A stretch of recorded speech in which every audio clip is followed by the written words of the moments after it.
Firstly, let me say how lovely it is to see you all, and thank you so much for making the journeys, those of you who've made long journeys. There are, however, two people missing from this gathering, and the first of whom is my father, Kenneth Wood, which is impossible, of course, because he died at the age of 95 in 2008, so he would be 111 now.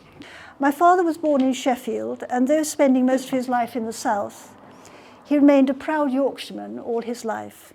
He often used to say all the best painters come from Yorkshire. His own father, who was an accountant, did nothing to deter him from studying art, except for one proviso. Before enrolling at art college, he insisted that my father first take a job at an advertising agency, which is where he learnt typography.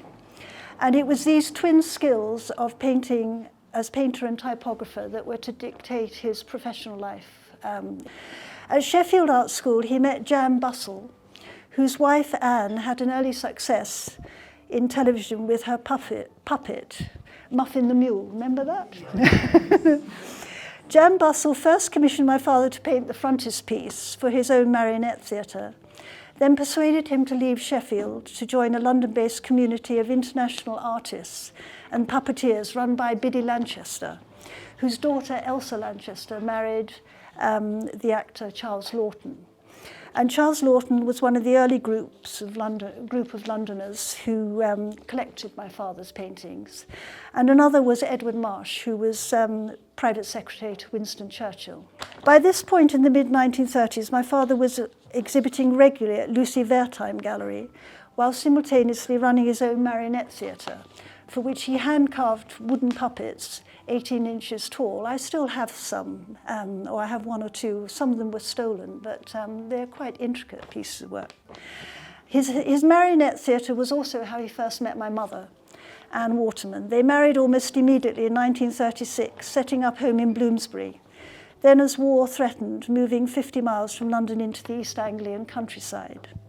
Those were their happiest years together, but the 4 years of enforced separation during the war disrupted their marriage really fundamentally in ways that they never fully recovered from.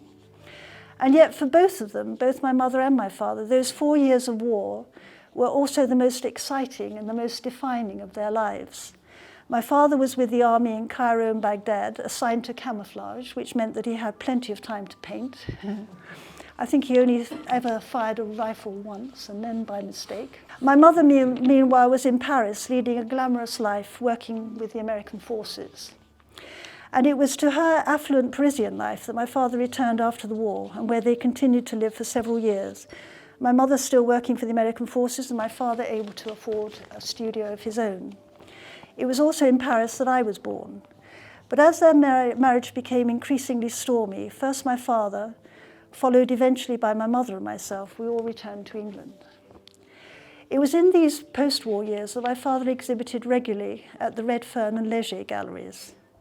By now he was in his 40s, and we were living exclusively on sales of his paintings. But in the late 1950s, in the face of my mother's growing impatience with their frugal lifestyle, it was very frugal, he applied for a job in advertising, was successful, and began a very reluctant career, but a successful one, as art director of various London advertising agencies. But throughout these years, he continued to paint relentlessly. Meanwhile, he remained his own most severe critic. The hundreds of paintings he has left, quite apart from the large numbers sold into private collections throughout his life, are matched equally by the numbers he destroyed. I used to rescue them from his easel and bring them back to London just to prevent him from tearing them up. But now, more soberly, for that other person who is sadly missing from this gathering, and whom we all expected righteously to be here still, and his absence painful for all of us who knew him, but above all for Gillian and her 2 daughters, Scarlett and India. I'm talking about Andrew Stewart, the spirit and director of 108 Fine Art, until his early death in Easter last year. My father would have adored Andrew, not only as we all did for his great charm and stylishness. In fact, my father was always a little dubious of charm as a virtue. But what he would have loved and admired much more was Andrew's quick, responsive intelligence, his skill as a painter and restorer, and his meticulous attention to detail, qualities which my father also shared. Above all, he would have enjoyed Andrew's ability to swiftly read the score of any work of art he was presented with. For my father, painting was almost like a creed, something to be approached reverentially, and this business of reading the score is something which belongs to all of us brought up with and immersed in painting. Rennie Gampel, who's standing over there, has it too. But it's almost like a secret code, and it's something quite separate from connoisseurship. Connoisseurship lends a kind of sensual edge to what is essentially intellectual pursuit. But reading the score is something instantaneous and more akin to intuition, and it was something Andrew had in great abundance. From the first moment I showed my father's work to Andrew, his face lit up with recognition. And that readable score, in my father's case, was a lifelong fascination with the idea of how one might treat line, form, and colour separately, yet still make them work in concert together in a painting.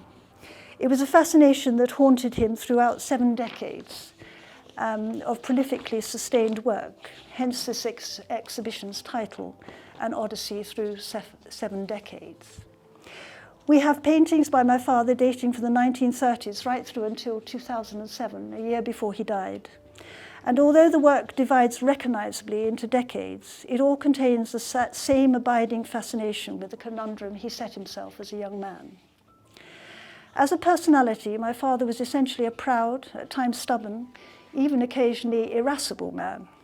He and I had numerous ferocious arguments, although we did love each other very much too. He was also a wonderfully witty man, and laughter we shared was one of the things I shall always miss most. And yet just a year before he died, he turned to me plaintively one day and said, "I think I'm finally beginning to understand painting." What could be more delightfully sweet and modestly submissive to the dream of painting that had pursued him his entire life? Thank you.